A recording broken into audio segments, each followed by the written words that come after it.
Yo, what's up YouTube? In this video, I'm gonna be breaking down how I made over $43,000 on Underdog Fantasy, which is a sports gambling platform legal in most states, not every state, but most states in 2023. So I hope you find this video helpful. Hopefully, I'm not just talking to myself, but in this video, I'm gonna break down kind of the basics of Underdog Fantasy, things that you gotta know, as well as some of the strategies I use to make money that I found success with.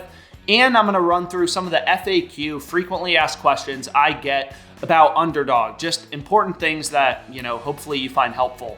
So the verified bet tracker that I use to track my profit and loss is called Pickit. So Pickit is a pretty cool bet tracker. Basically, you sync your sportsbook accounts, Underdog Fantasy, FanDuel, whatever. It reads in all your bets and shows you your profit and loss. Obviously, knowing your profit and loss by book is really valuable. If you lost money in 2023, you probably want to change things up in 2024. But anyways, let's get into it, the basics of Underdog. So on Underdog Fantasy, you can basically bet on any sport. They have NFL, NBA, college football, college basketball, even esports. I actually bet a lot of esports on Underdog Fantasy, League of Legends, CSGO. There's a lot of value. But to take a step back, how does Underdog Fantasy work, okay? And the way that this platform works is they have fixed payouts. So any 2-pick entry you create, you get a 3x payout. Any 3-pick entry you create, you're getting a 6x payout. Now compare the 3-pick entry on Underdog to Prizepicks, and you'll see on Prizepicks, any 3-pick parlay, you get a 5x payout. Whereas on Underdog, you get a 6x payout. So there are some differences between Prizepicks and Underdog Fantasy, which are important to consider. But regardless, the basics are the same. These are both fixed payout platforms. Now on Underdog Fantasy, you can add insurance to certain types of entries. So basically, with a 5-pick entry, as a simple example, if you play it without insurance, you get a 20x payout, right? So you're betting 100 to win 2,000, but you need all 5 picks to win, or you don't make money. So if you go 4 for 5 on a 5-pick uninsured entry, and you go 4 for 5, you lose everything. Whereas when you play an entry with insurance, you don't have to win every play. It's kind of like a round robin. If you go 4 for 5 in a 5-pick insured entry, you'll still make a little bit of money. So the first thing you need to consider is what is the optimal slip type on Underdog, right? So I just explained Underdog Fantasy, their 3-pick entry with no insurance, they give you a 6x payout, whereas Prizepicks is only a 5x payout. So there are some important considerations when you're considering how many picks to go with. And on Underdog Fantasy, the optimal slip type, okay, is 3-pick entries with no insurance, 4-pick entries with insurance, or 5-pick entries with insurance. And I'll show you the math kind of why that's the case right here. So for my math nerds, here's my little spreadsheet kind of breaking down the math behind Underdog Fantasy. And basically what you're gonna notice, okay, is on Underdog, right, any 3-pick entry, it doesn't matter if I take Zay Flowers over or under 55.5 receiving yards, I'm getting the same payout. But basically on Underdog, if you go through the math behind their payouts, what you're gonna notice is to be profitable playing 3-pick entries with no insurance, you have to win above 55% of your player prop over-unders, just like Smith over-under 4.5 receptions.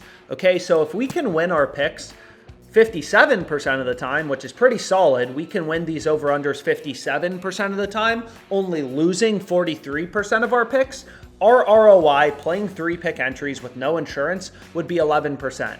Now, if you compare that to 3-pick entries with insurance, so if you just change this entry to having insurance, which you can see, it's literally just a button click away. If you play this with insurance and you're winning 57% of your over-unders, just like Smith over-under 4.5 receptions, your ROI is going to be negative 2.53%. So for 3-pick entries with insurance on Underdog, you got to win above 57.7% of your player prop over-unders, just like Smith over-under 4.5, to be profitable. So we want this number to be as low as possible. And what you're going to notice is for 3-pick entries with no insurance, 4-pick entries with insurance, on Underdog, you have to win roughly 55% of your over-unders to be profitable. Whereas for 2-pick entries, as an example, it's 57.8%. So long story short, when you go through the math behind the Underdog Fantasy payouts, what you're going to see as the optimal slip types are 3-pick entries with no insurance, 4-pick entries with insurance, and 5-pick entries with insurance. So on Underdog Fantasy, you're only going to see me playing one of these 3 slip types, 4 or 5-pick entries with insurance, or 3-pick entries with no insurance. But that doesn't answer the question of how do we find winning bets on Underdog Fantasy. And we broke down the math just a second ago. To be profitable on Underdog Fantasy, all you gotta do playing one of these 3 slip types is win your picks, win your player prop over-unders above 55% of the time. So if you can win, let's say 57 or 58% of your picks, which is pretty hard to do. I'm not saying that's easy, right? You got to win 57, only losing 43% of your picks. But if you can do that, you're going to be profitable playing on Underdog Fantasy. Whereas if you can only win your picks, let's say 52% of the time, which is still pretty good, right? You still have an advantage if you're winning 52, only losing 48% of your picks, but you're still going to lose money on Underdog Fantasy long term. And that's their business model, right? Underdog Fantasy knows most people aren't sophisticated enough to win above 55% of their picks, right? It's not easy to do. You got to win a minimum of 55, only losing 45% of your player prop over-unders. But how do we do that? So the easiest way to find picks, player props on Underdog winning above 55% of the time is compare the lines on Underdog to sportsbooks. So I'll give you a simple example of a play I'm on is Jared Goff under 24.5 passing completions. Okay, so why is this pick profitable on Underdog? Because it's winning above 55% of the time. But why is this play winning above 55% of the time on Underdog? Because all of the sports books, every data point in the market, if you look at DraftKings, Caesars, Pinnacle, all of these books have Goff heavily favored to go under. You can see Pinnacle, which is known to be one of the sharpest, one of the smartest sports books, they have Goff's under as a minus 158 favorite. So the under is a lot more likely according to market data points, the sportsbooks posting odds. And you got to remember, everything is baked into the market. The odds that sportsbooks are putting out, that includes injuries, lineups, everything, right? Everything is baked into the prices, the odds that sportsbooks are putting out. And in this example, a good play is taking Goff's under 24.5, passing completions, because all of the books are telling you, hey, the under's a lot more likely, the under's a big favorite, and that's why this play is a profitable bet on Underdog, winning above 55% of the time. So my first tip for beating Underdog Fantasy is ruthlessly compare the lines on Underdog to sportsbooks. Underdog Fantasy, they give us the same payout if we take Jared Goff's over or his under. So we want to take his under because all these sports books, the entire betting market, right? All these books have Goff heavily favored to go under. These sports books, they're pretty smart, they have pretty sophisticated models, and they're also moving around their odds, their lines, based on where betting volume and sharp action's coming in. So just follow the data. All the books have Goff heavily favored to go under. That's the play we want to be on. Now, my second tip for beating Underdog is look for positive correlation. So if we look at this same slip, you can see I'm on Goff under 24.5 completions, and I paired that with Sam Laporta under 10.45 fantasy points. So again, on Underdog Fantasy, any 3-pick entry, we're getting a 6x payout. But the added benefit of playing these 2 plays together, on top of the fact that they both have value, is if Jared Goff has a horrible game and isn't throwing a lot of completions, then Sam Laporta is more likely to go under 10.45 fantasy points. So these plays are what we call positively correlated. If Goff goes under, then Sam Laporta is more likely to go under. So especially in football, taking a QB's under with his wide receivers under works out pretty well in terms of correlation. Now, one thing to note is sometimes Underdog will block correlation. They'll say, no, you can't include these 2 picks together, or they'll try to reduce your payout. So the only time I recommend playing positively correlated slips, QB under, wide receiver under, is when Underdog Fantasy, obviously they can't block it because they won't let you place the bet, but also you want to make sure you're not getting your payout reduced. My third strategy for making money on Underdog Fantasy is pretty simple, but it is important, and it's just take advantage of the promos, of the discounts that Underdog Fantasy runs. They run pretty good discounts and promos nearly every single week. So when you sign up for Underdog Fantasy, as a simple example, they have an $100 deposit match. So you deposit $100, they give you $100 for free. So you put in $100, you have $200 in your account, you're already up $100.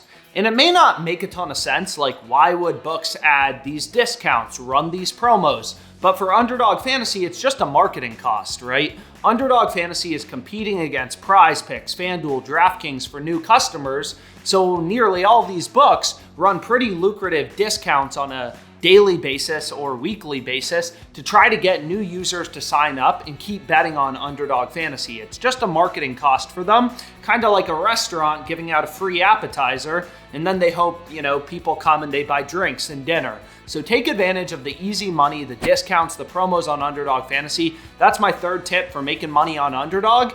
And even if you only bet the promos on Underdog Fantasy, you'll probably be able to make like $1,000 profit in a year. Most of these promos have pretty low maximum betting limits, usually around $10, but still take advantage of the easy money when it's presented. So now we can go through some FAQ, some frequently asked questions that come up about Underdog Fantasy. And one question that I get all the time is, should I be playing Scorchers on Underdog? So what Scorchers do, this is a relatively new feature on Underdog Fantasy, is they give you a bit of a payout boost. So we earlier described Underdog Fantasy as a fixed payout platform.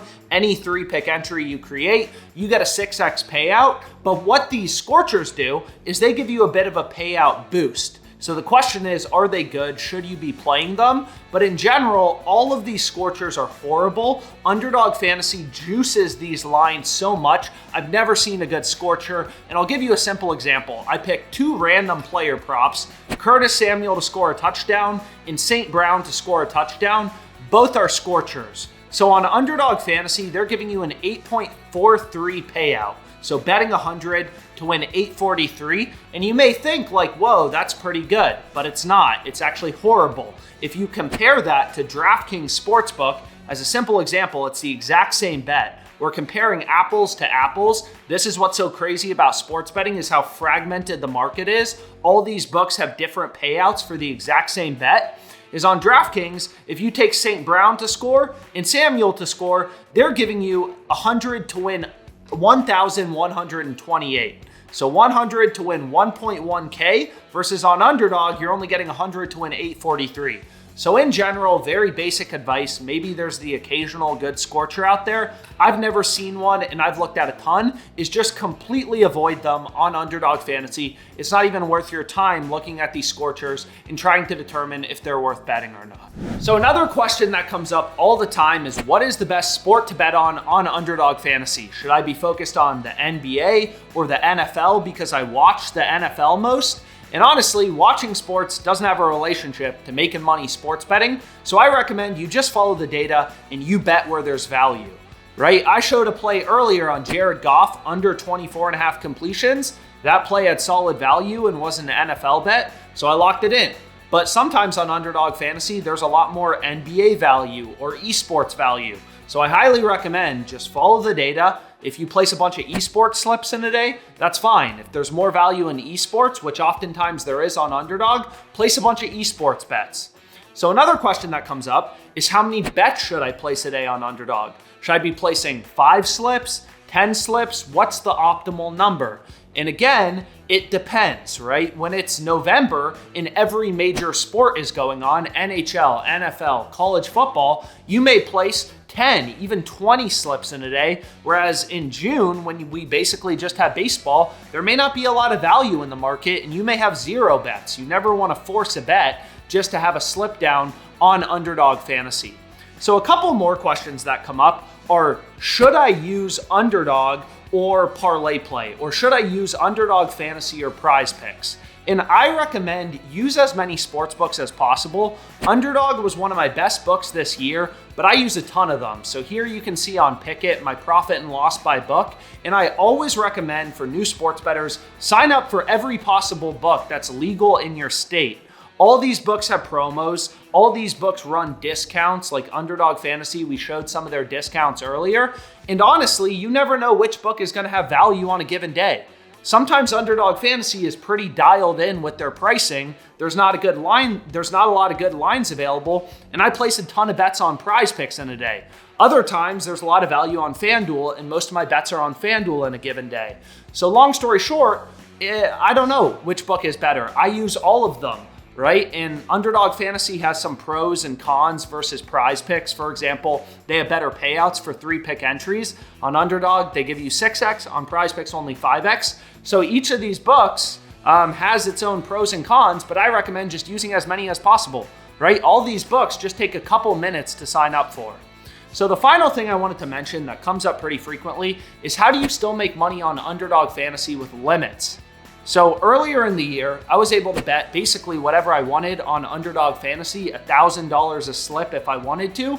Whereas now, Underdog Fantasy for some sports, they only let me bet $20. And that sucks, right? Because my profitability is drastically reduced if I can only bet $20 because Underdog Fantasy is like, whoa, this guy's made too much money off us. Let's just limit him to $20 a bet slip. And that sucks. I mean, there's no way around it, but that's just kind of part of the game. And again, it goes back to why I recommend signing up for as many books as possible. It sucks that I got limited on Underdog Fantasy this year, but on the bright side, there's a bunch of new fantasy platforms that launched, such as Bettor, such as Dabble, such as Parlay Play. So long story short, if you use a bunch of books, some books may limit you as you start to make a lot of money off them. I made over $40,000 on Underdog Fantasy this year, so it's not shocking that they limited me a bit. And that stinks that they limited me, but I can just use other sports books and maybe focus on those other books more. So hopefully you found this video helpful. If you have any questions about Underdog Fantasy strategy, Prizepicks, I mean, literally anything at all related to sports betting, feel free to reach out to me, drop a comment below, or I'll also include my email in the description. I hope this video was helpful. And again, thanks so much for watching. Make sure to like and subscribe.